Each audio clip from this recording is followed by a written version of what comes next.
안보라고 하는 건 개인 및 집단의 핵심 가치에 대한 위협이 없는 상태라고 볼 수 있습니다.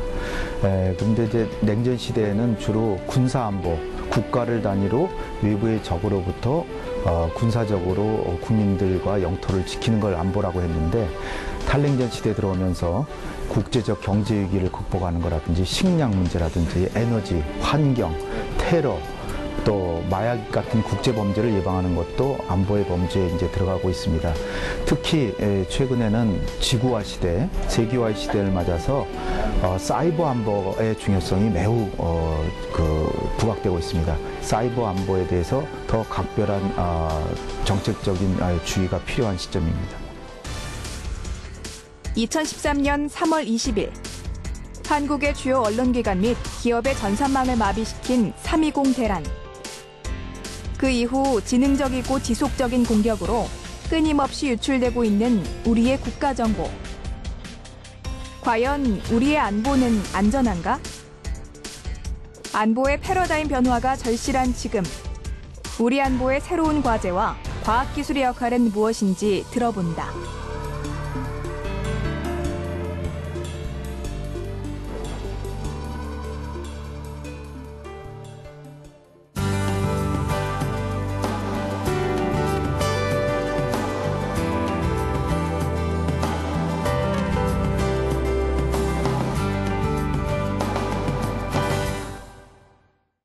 반갑습니다. 세종연구소의 홍현익입니다.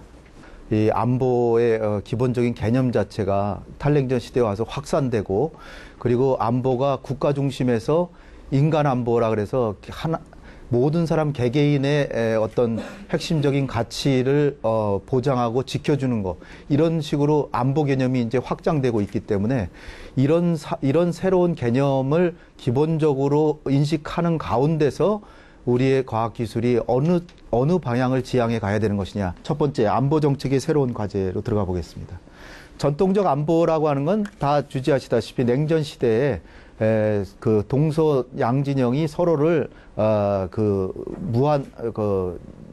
가상적으로 제로섬 게임을 펼치던 시대의 논리들이죠. 그러니까 적과의 경쟁에서 확실한 절대적인 군사적 우위를 확보하는 방법을 가장 연구하는 것이 사실은 안보였습니다. 그러다가 혼자 힘으로 부족하니까 동맹을 체결해야 되겠다.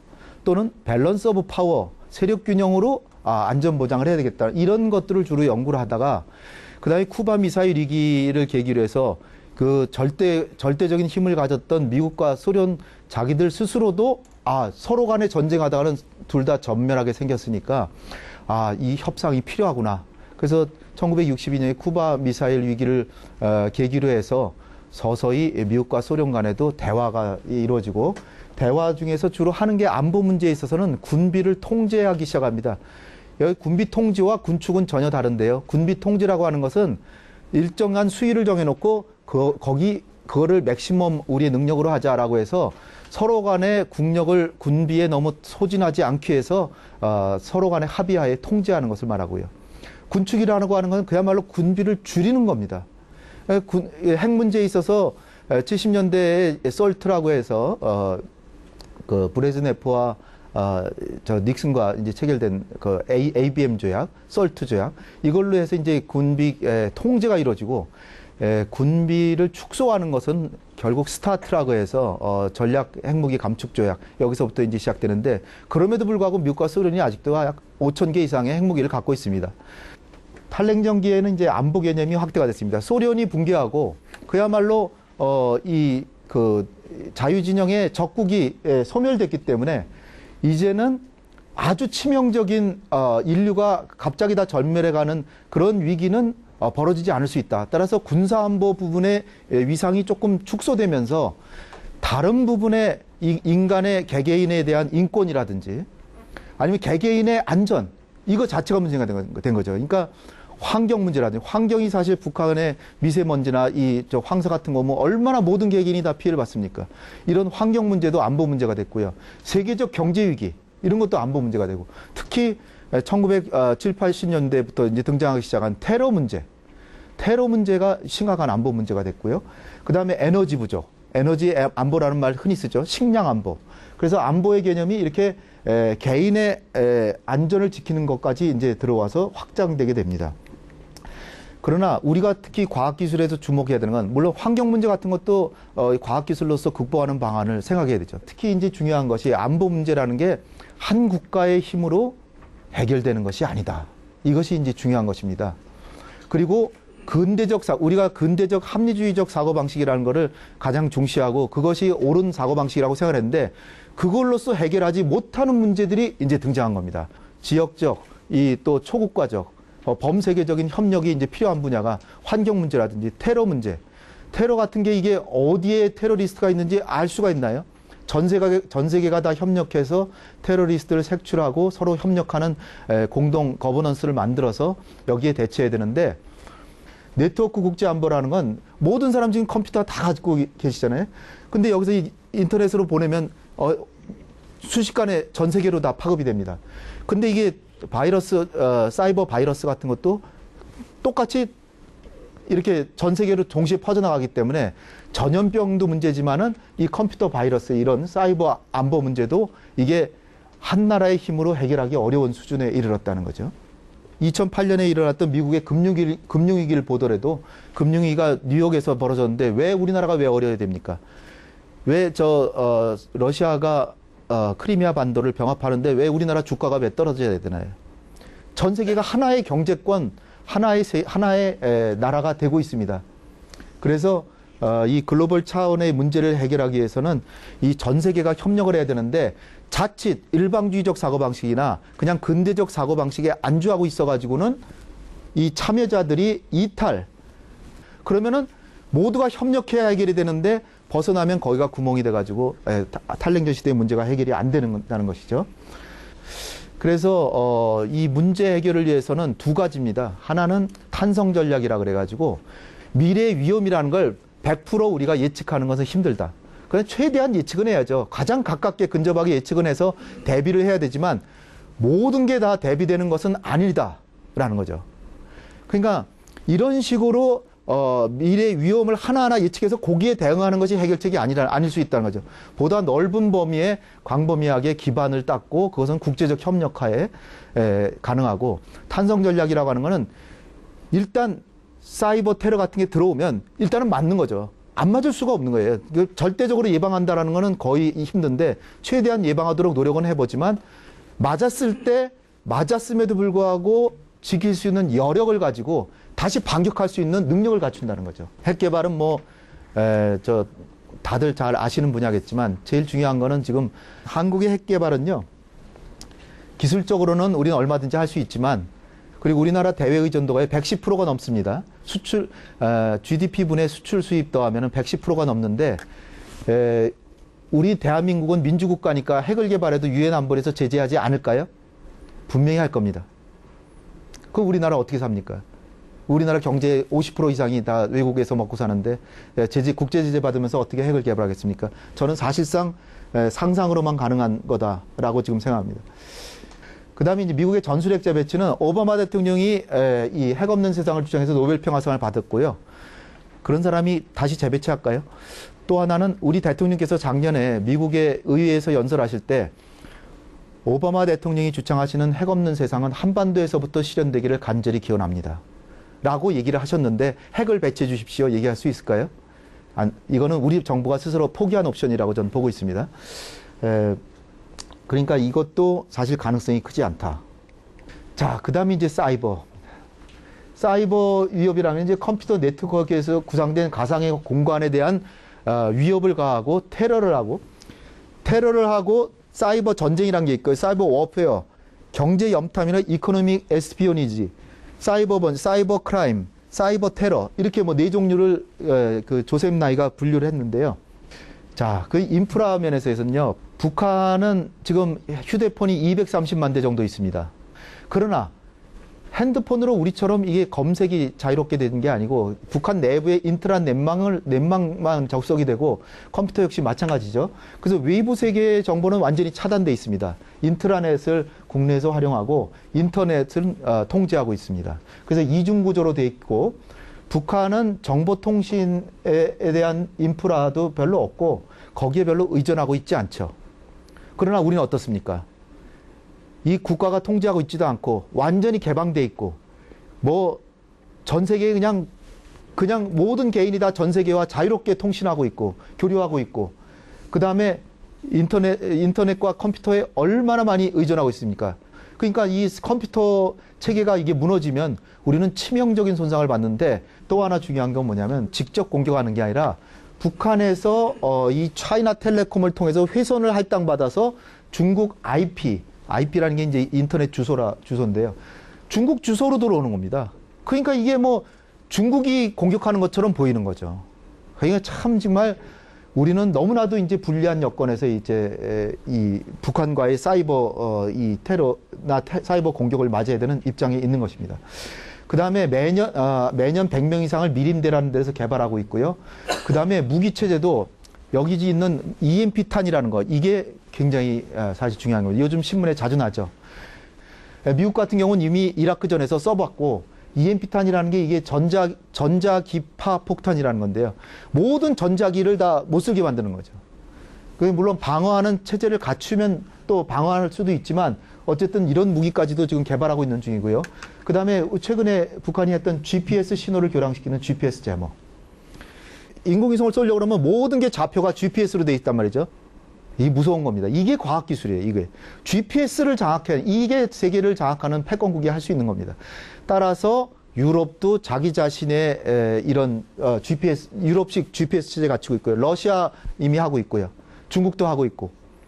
그리고 연구 개발도 많이 하고 있고 또 국방이 정찰 총국에다가 전담 부대도 만들고 또 통전부라든지 총참모부 직속에도 부대를 만들어서 이게 일사불란하게 사이버 수행 조직 체제를 갖추고 있다는 겁니다. 근데 이제 아까 말씀드렸듯이 우리는 매우 불리한 여건이고 우리가 인터넷이나 이런 그 정보 IT가 더 발달했다고 하는 것이 좋긴 하지만 더 취약성은 더 크다는 거죠. 그래서 여기서 우리가 많은 허점을 노정하고 있고요. 근데 우리는 이 IT 능력은 뛰어나지만 공격 능력이나 이런 것은 아직은 굉장히 뒤지고 있는 수준이라는 거죠. 그 국정원에서는 2009년에 사이버전 전담 조직 만들었고요. 청와대에서 작년에 3월 3.20 사이버 테러를 계기로 청와대가 직접 컨트롤 타워 역할을 맡기로 했다는데 이게 이제 빨리 이 중요성을 알고 이 일사불란한 체제로 가야 된다는 것이 지금 전문가들이 얘기하는 바입니다. 그럼 대비 방안은 뭐냐? 첫 번째는 소극적 사이버 방어 능력을 구축해야 되는데 이거는 이제 그야말로 사이버 침투나 공격이 들어왔을 때 피해를 최소화하는 방어 능력이고요. 보안 전문 인력을 확충하고 사이버 보안 교육을 강화하고 아까 말씀드렸던 탄성 전략에서 나오는 사이버 감내 부대라는 게 있답니다. 이제 사이버 공격을 아예 근본적으로 예방하기는 어렵기 때문에 맞아도 견딜 수 있는 부대 그걸 키워야 된다. 이런 개념으로 보시면 되겠습니다. 백신 프로그램을 잘 관리하고 그 다음에 이 개개인들이 보안 의식을 제고해서 철저한 컴퓨터 관리가 필요하다. 그 다음에 소극적 방어 능력이 아니라 이제 적극적 방어 능력입니다. 적극적 방어 능력이 뭐냐면은 어디서 공격이 하는지 원점을 빨리 파악해서 능동적이고 원천적으로 이걸 차단한다. 그래서 주로 중국의 IP로 공격을 하는데 이걸 추적해서 인적 정보를 활용해서 사이버 공격 고점을 확인하고 중국과 협력해가지고 이거를 빨리 차단시키는.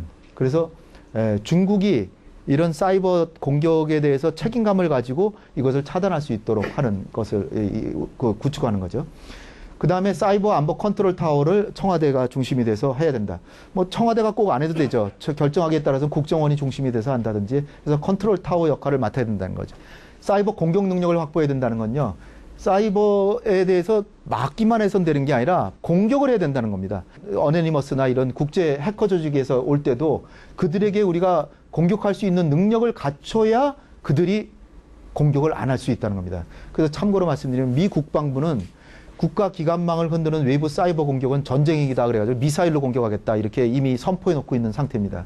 이렇게 사이버 공격을 해오더라도 우리는 적극적으로 상대에게 보복하겠다라고 하는 능력도 가지고 공격을 해야 이것이 예방이 되고 억지가 된다는 것입니다.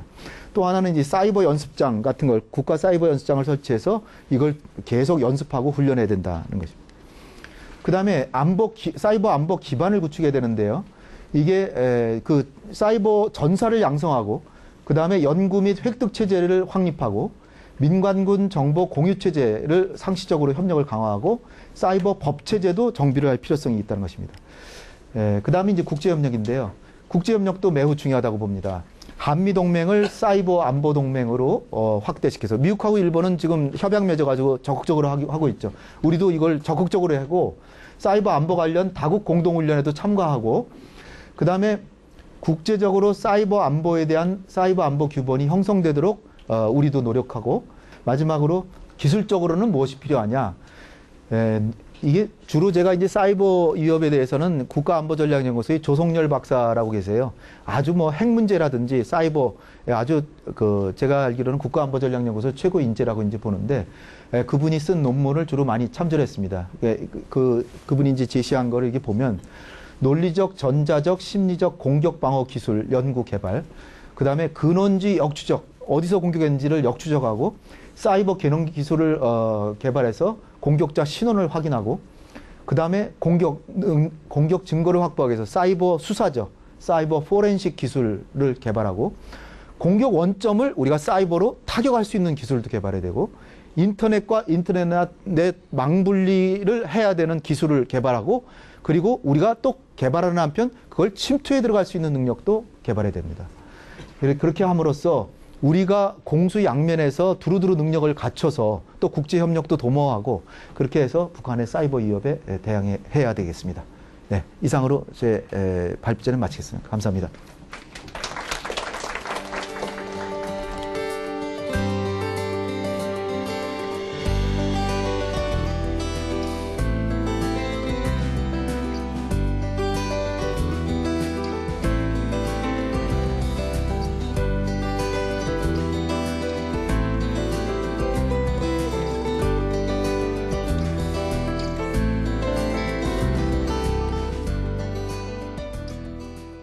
우리가 현실적으로 안보 위협이 되고 있는 핵이나 미사일뿐만 아니라 IT 공간에서 벌어지는 사이버 공격이라 할지 또 은밀하게 우리를 정찰하고 타격할 준비를 하는 무인기라 할지 또 후에 나타날 수 있는 화학이나 생물학이나 이런 쪽의 위협들이 다 현실적인 위협이 된다 이렇게 봅니다. 향후에 안보 문제나 사회 안전 문제와 관련돼서 점점 기술적인 문제에 대한 요구가 많아질 거고 단순히 사람으로서가 아니라 기술적인 문제에 접근해야 될 필요성이 있겠다라는 생각이 듭니다. 그래서 그런 문제가 중요하다고 생각이 들고 그간 과학기술이라는 게 그 연구자의 연구 만족도, 지적 호기심을 만족하는 거나 또는 경제 성장의 도구로서만 역할을 하였는데 이제는 사회 문제를 해결하거나 사회 속에서 역할을 하는데 더 많은 역할을 해야 된다라는 생각이 들었습니다.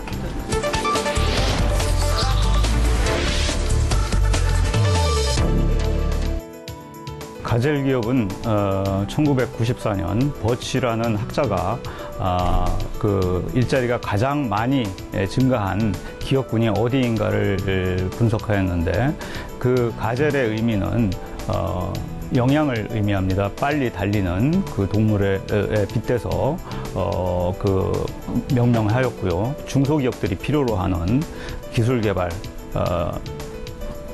인력 양성, 컨설팅 등 모든 면에서의 그 체계적인 지원이 필요하다고 생각을 합니다. 빠르게 달리고 높이 점프를 하는 가젤. 이런 가젤을 닮아 빠르게 고성장 중인 중소기업을 우리는 가젤형 기업이라 부른다. 일자리 문제를 해결하고 더불어 미래를 개척해 나갈 창조경제 추진체 가젤형 기업. 가젤형 기업을 키우는 혁신적인 방법은 무엇일까? 우리 경제의 히든 챔피언이 될 가젤형 기업의 육성 방안에 대해 들어본다.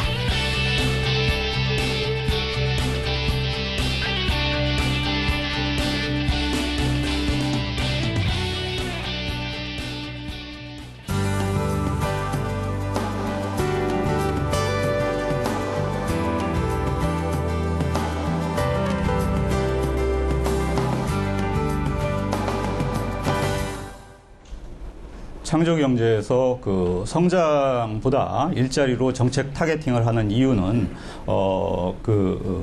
성장의 한계가 있기 때문입니다. 예를 들어서 최근 10년간 우리나라 성장률은 3.6% 정도밖에 안 됐습니다.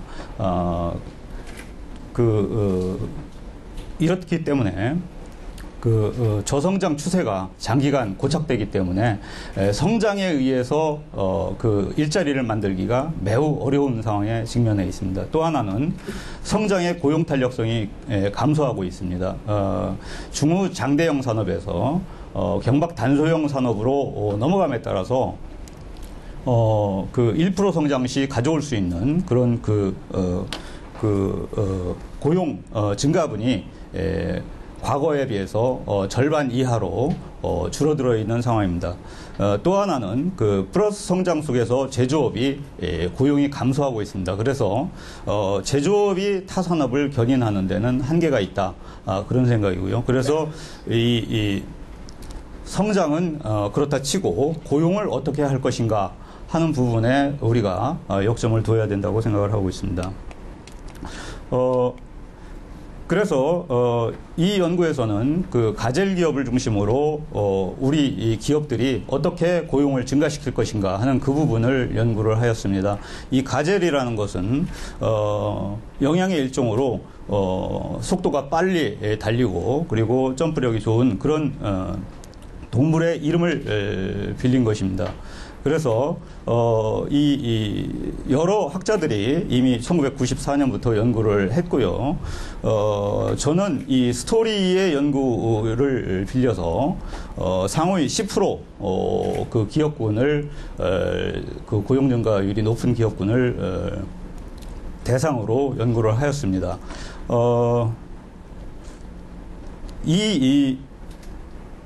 이와 유사한 개념의 히든 챔피언이 있는데, 히든 챔피언은 세계 시장 3위 이내 혹은 소속 대륙 시장 점유율이 높은 그런 기업군을 대상으로 하고 있고, 이 히든 챔피언 같은 경우는 이 수출 중심의 산업에서 기업군에서는 적합한 연구 대상이지만 이 고용 부분에서는 이 가젤 기업으로 접근하는 것이 더 바람직하다, 이렇게 생각을 하고 있습니다.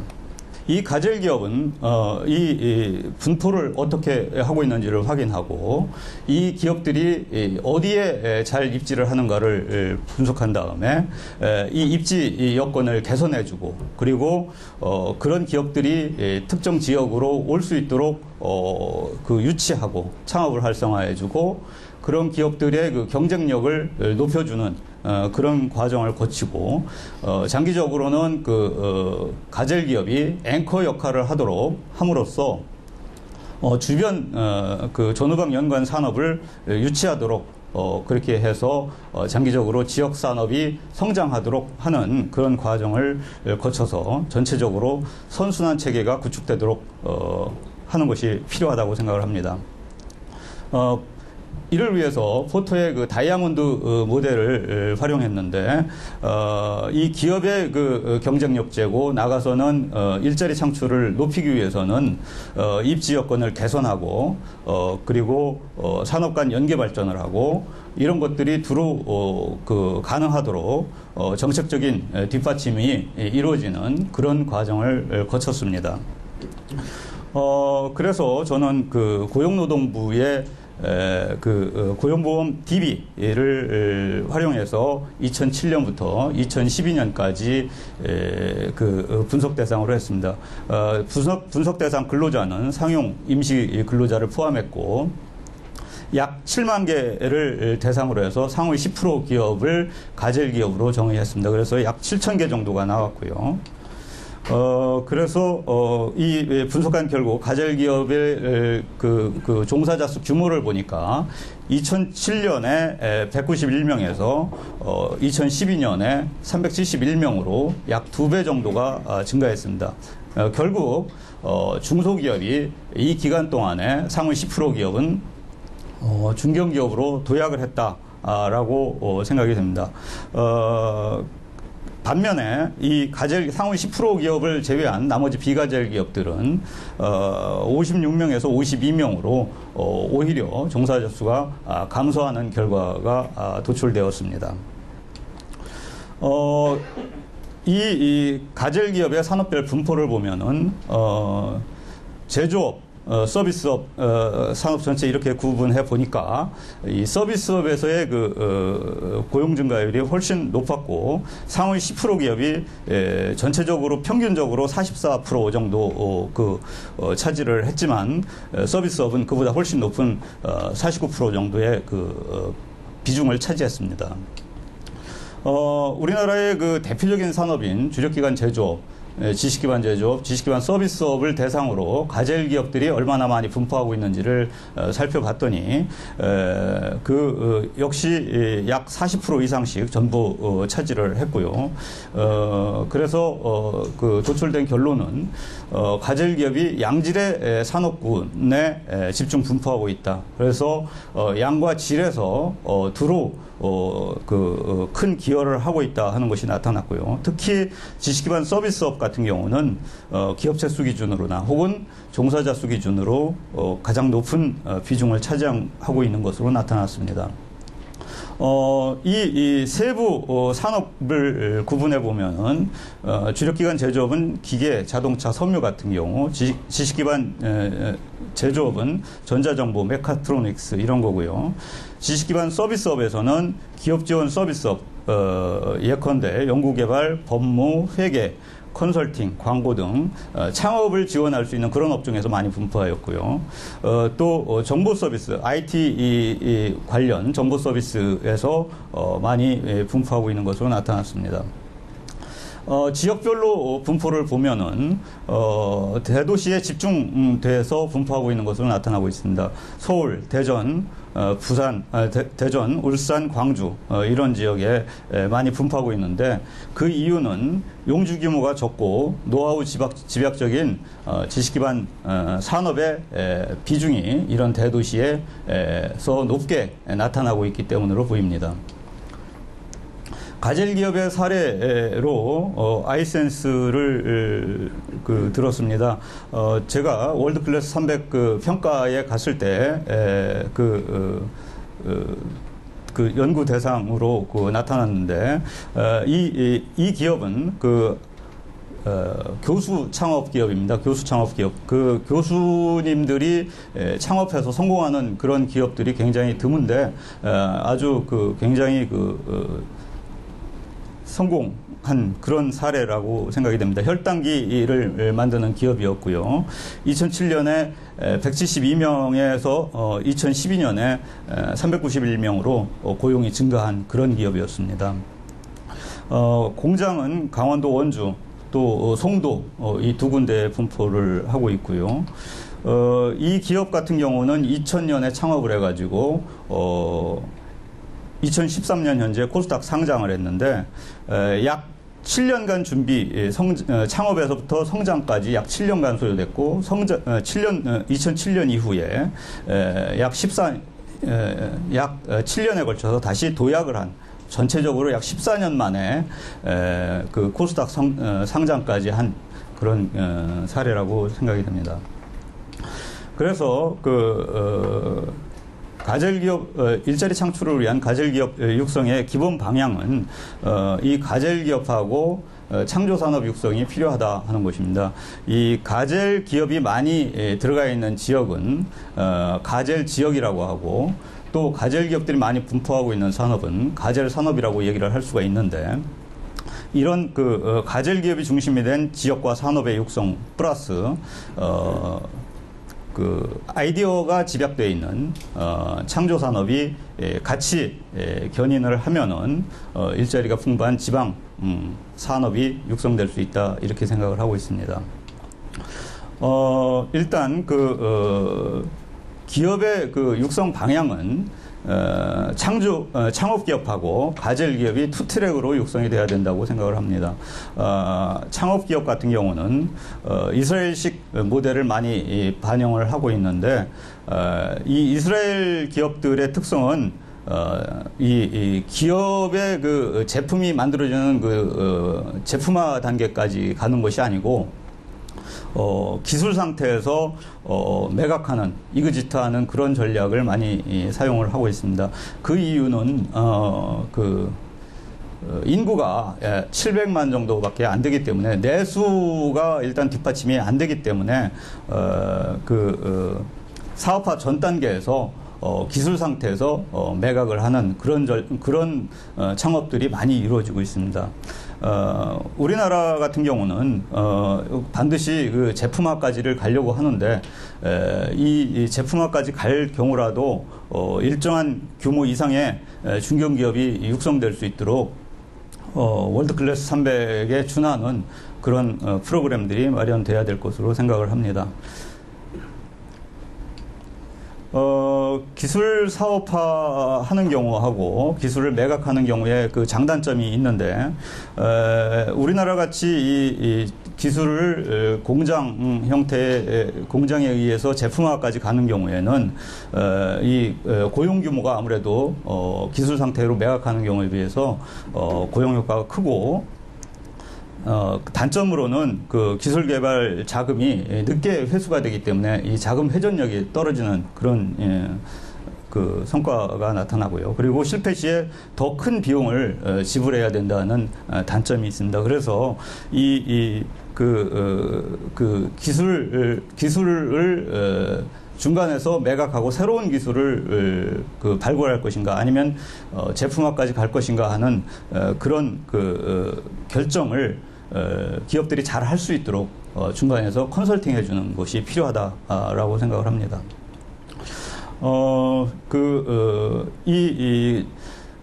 또 하나는 지방에 있는 가젤 기업들이 가젤 기업으로 도약할 수 있도록 지원해주는 법이 필요한데, 이 부분이 경제혁신 3개년 계획에 반영되어 있는 부분입니다.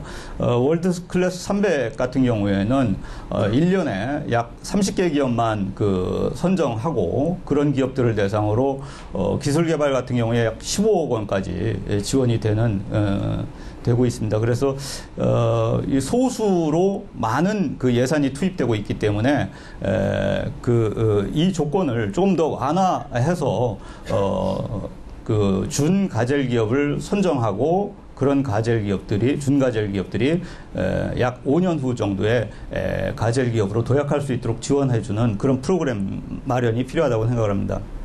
그래서 지원 분야로는 기술 확보, 시장 확대, 인력 확보, 자금 지원, 그리고 컨설팅 등이 필요하다고 생각을 합니다. 컨설팅 같은 경우에는 굉장히 중요한 부분이라고 생각을 하는데, 대부분의 중소기업들이 성장 전략서 같은 것을 갖고 있지 않은 그런 기업들이 많습니다. 향후 3년 후에 혹은 5년 후에 자기 기업이 갈 방향이 어디인가 하는 것을 전혀 갖고 있지 않은 그런 전략을 갖고 있지 않은 기업들을 대상으로 주변의 시장 상황, 기술 수준, 그리고 앞으로의 개척 분야, 이런 부분을 컨설팅 해줘서 그런 기업들이 중견 기업으로 도약할 수 있도록 지원해주는 그런 사업이 마련돼야 될 것으로 생각을 합니다.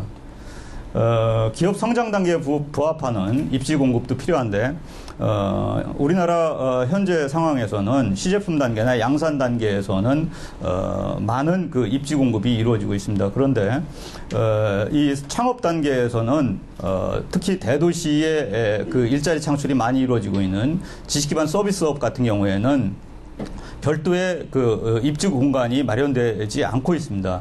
지금 도시에 제조업이 입지할 수 있는 공간은 아파트형 공장 혹은 지식산업센터로 불리는 그런 빌딩 형태의 입지 공간이 주어지고 있는데, 정작 일자리가 많이 이루어지고 있는 지식기반 서비스업에서는 빌딩 형태의 어떤 형태의 그 입지도 공급되지 않고 있습니다. 그래서 이러한 입지를 마련해주기 위해서 대도시 주변에 오피스 파크를 마련해주거나 혹은 지방에 연구 인력이 상주하면서 연구와 시제품 제작을 같이 할 수 있는 그런 리서치 파크를 마련하는 것이 필요하다고 생각을 합니다.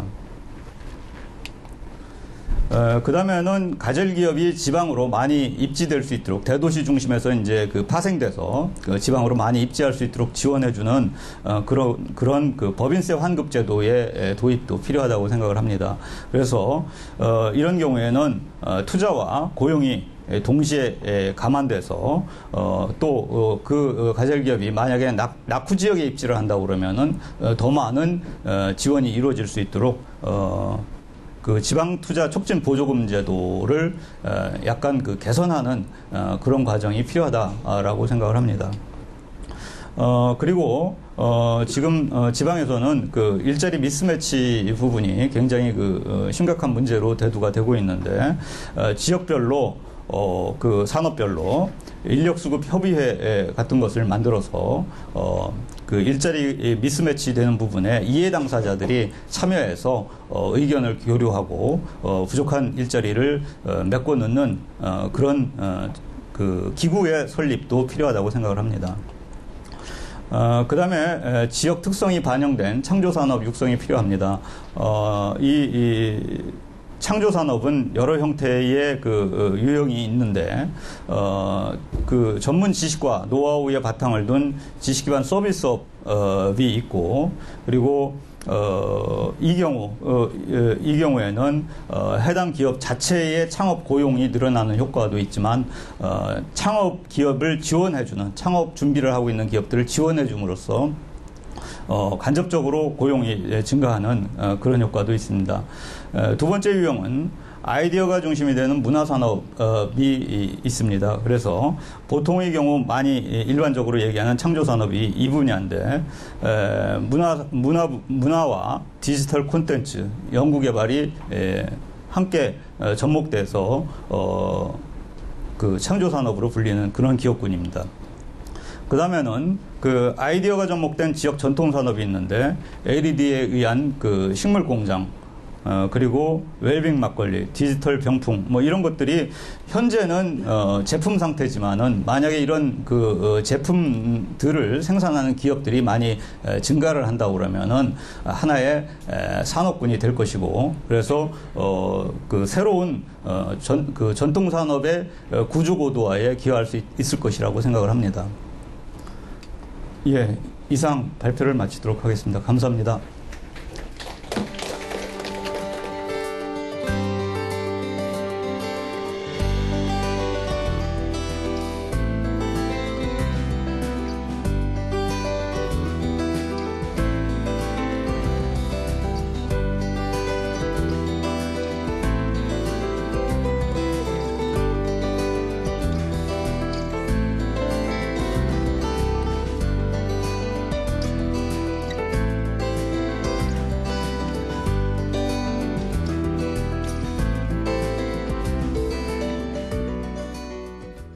과학기술 분야 정책의 입장에서는 좀 이런 현상을 R&D와의 수반되는 좀 불확실성과 관련된 그런 양상을 좀 이해를 하고 보다 많은 우수한 연구자들 또 기업가들이 좀 도전 정신을 가지고 이런 도전적인 R&D를 많이 수행할 수 있는 그런 환경을 조성하는데 앞으로 정책적인 초점이 많이 놓여져야 될 것 같습니다. 가재령 기업이나 고성장 기업을 육성하는 데 있어서 어떤 당위성 측면이나 어떤 위험성들 이런 것들을 좀 또 심도 있게 고민을 할 필요가 있을 것 같고요.